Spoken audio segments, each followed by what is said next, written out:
You know, this is a really natural thing at retirement because you're in a new life. This is all of a sudden welcome to your new life because it's different. Well, and you're trying to share a life that you don't recognize. You know, you're in each other's space. Maybe your sphere has been the home and his has been the office, or vice versa, whatever it is. And now you're trying to kind of share hours and days and tasks where you really haven't had to be in sync before. Right, and so it's a matter of kind of finding your new groove, a new balance, and there's going to be things that you do that kind of carve into your schedule so that you know you have your separate times to do various things and so forth.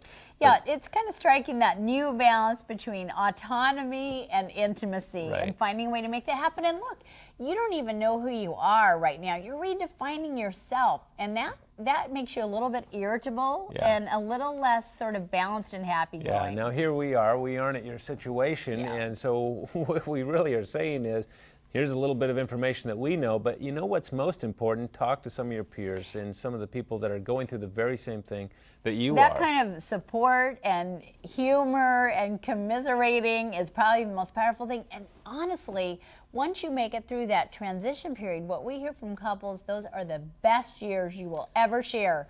But this bumpy transition is to be expected. Yeah, marital satisfaction is really high in the second half of marriage during those retirement years, and use it to your advantage. You might even want to do a small group with other couples that are in your same life stage, or maybe at various life stages, but the point is to recognize that there are colleagues and friends, peers out there that can speak into your life as well.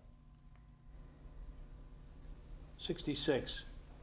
Do you think it is healthy for women to have friendships with her? Do you think it is healthy for a woman to have a friendship with her husband's ex-wife?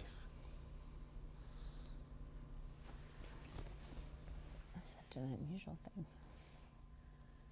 You know, it's very unusual for a spouse to have another. Do you need to say anything when I start over? If I'm going to go okay right now because you started so early. Okay.